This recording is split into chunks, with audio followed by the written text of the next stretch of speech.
Last week, I opened my bank app, and, I felt that small, familiar shock. The numbers on the screen looked small. A few dollars here, a few dollars there. There were so many of them. Each one was a monthly payment for something I barely think about. Together, they added up to a lot. I pay for 2 streaming services to watch shows. I pay for music on my commute. I pay for a game pass for my kids. I pay for a photo editing app on my phone. These little charges feel normal now. Background noise. They drain our accounts quietly, month after month. This feeling is not unique. A movie was a DVD on a shelf. Music was a CD in a case, or a file on a hard drive. Software came in a box with a disc. Now we often rent these same things. We pay a monthly fee for access. The moment we stop paying, access disappears. The movie is gone. The music is gone. The software is gone. We are not building a personal library. We are temporary visitors in a world owned by large corporations. This change has crept into every corner of our digital lives. It started with early streaming services. Then music streaming followed. Why did this monumental shift happen? The answer is simple: money. For large corporations, a subscription model is far more attractive than a one-time sales model. The key reason is that monthly fees generate recurring revenue.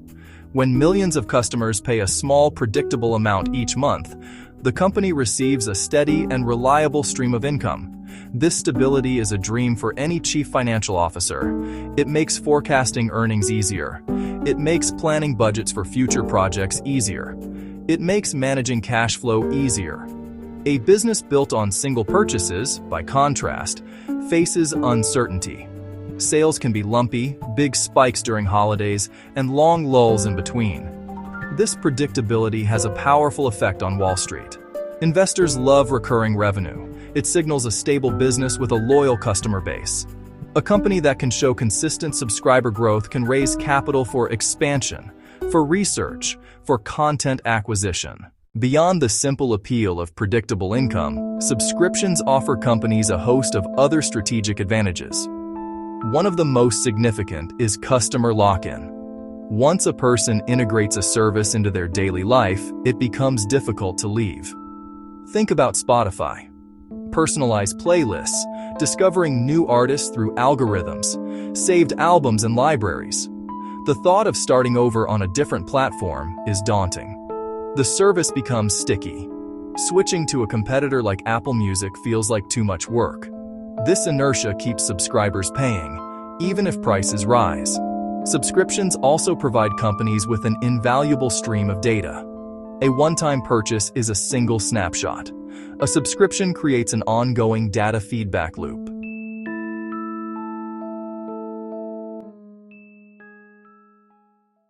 For many people, the convenience of subscriptions feels worth the price. But these small monthly fees can hide a much larger long-term cost. While you might not notice a single charge of $19.99, the cumulative effect can be substantial.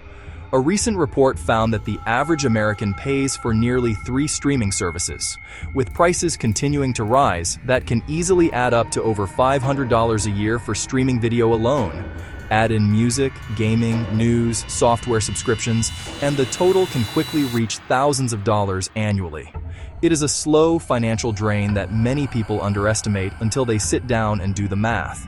The problem is made worse by relentless price hikes. In March 2026, Netflix raised prices across all its plans, with the popular standard plan jumping to $19.99 per month. This was its second price increase in less than 2 years. Spotify did the same, raising its individual premium plan to $12.99 a month in January 2026. These increases are often justified by rising costs or new features, like Netflix's plan to spend $20 billion on content in 2026. But for consumers, it just feels like another bill getting bigger. The constant upward creep of subscription prices is starting to cause a backlash. It is not just 1 or 2 services. The trend is industry-wide. In recent years, consumers have been hit with a barrage of price increase notifications. Beyond the latest hikes from Netflix, Spotify, other major players have also made their services more expensive. YouTube TV climbed to $82.99 per month in late 2024. In October 2025, Disney Plus increased its ad-free plan to $18.99. Even HBO Max, now Max, raised its standard plan to $18.49. Each increase, viewed in isolation, might seem manageable, but together, they represent a significant new financial burden for households. This environment has given rise to a phenomenon known as subscription fatigue.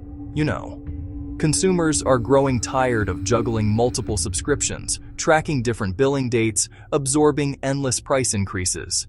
Surveys show more people feel overwhelmed, becoming selective about what to keep and what to cancel. The frustration is not just about price. It is also about the feeling of being trapped. The FTC's lawsuit against Uber highlights deceptive subscription practices. 21 states joined, alleging auto-enrollment and up to 32 actions to cancel. The goal is to make canceling as easy as signing up. Australia has proposed crackdowns on unfair practices, requiring clear pricing, trial reminders, and simple single-step cancellation. Subscription fatigue is more than just a buzzword. It is a documented shift in consumer behavior. It describes the exhaustion and frustration of managing an ever-growing list of monthly payments. In the early days, 1 or 2 subscriptions felt like a luxury. Now, subscriptions feel like a necessity, and the number keeps expanding. You need a subscription for work software, cloud storage, entertainment, news, fitness. Each service takes a small slice of your monthly budget, and together they become too heavy to bear. The data supports this feeling. Many pay for services they rarely use. No central dashboard, payments spread across cards and accounts. It is hard to see total monthly outflow. This complexity benefits companies. Confusion reduces cancellations.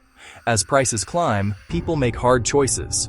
A family might choose one music service, not 2. An individual might cancel a platform after finishing a show. That behavior, churn, worries subscription companies. They fight churn with cheaper ad-supported tiers, bundling, and tighter ecosystems, even with lower revenue per user.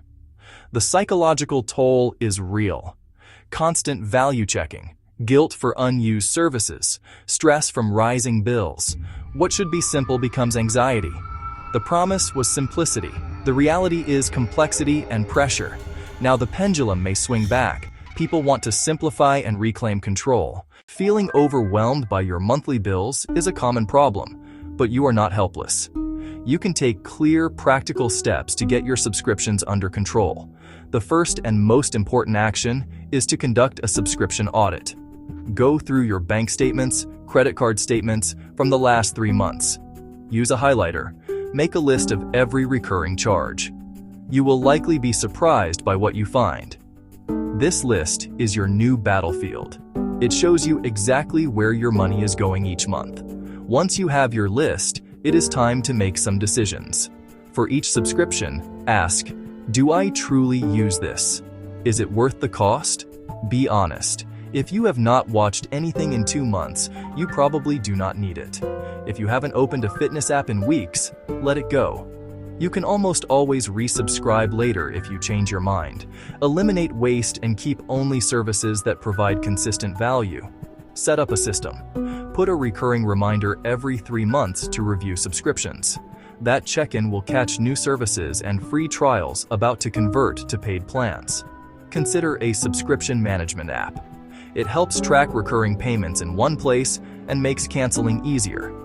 Think of it as a financial health checkup. Be a savvy consumer. Before signing up, look for alternatives. Cheaper competitors, free tools, family or shared plans, splitting costs. Cancel and resubscribe strategically. Subscribe for a month, binge the show, then cancel. It takes a little more effort, but it puts you back in control of your money. The shift from owning to renting is not going away. For businesses, the subscription model is simply too profitable and too powerful to abandon. We can expect more products to move this way, with bundles, new pricing tiers, and data to lock customers in. The as-a-service model will likely expand into new areas: household appliances, clothing. The fundamental business logic, predictable revenue, customer lock-in, long-term profitability, remains compelling. However, the future will not be a one-way street. As consumers become more aware, they'll demand more transparency and control. The pushback from regulators, US, Australia, elsewhere, is a sign of things to come. Clear pricing, easy cancellation, proactive charge notifications. Dark patterns will carry legal and reputational risk. The most successful companies will build trust by treating subscribers fairly. This evolving landscape means we must adapt our mindset, move from passive subscribers to active managers.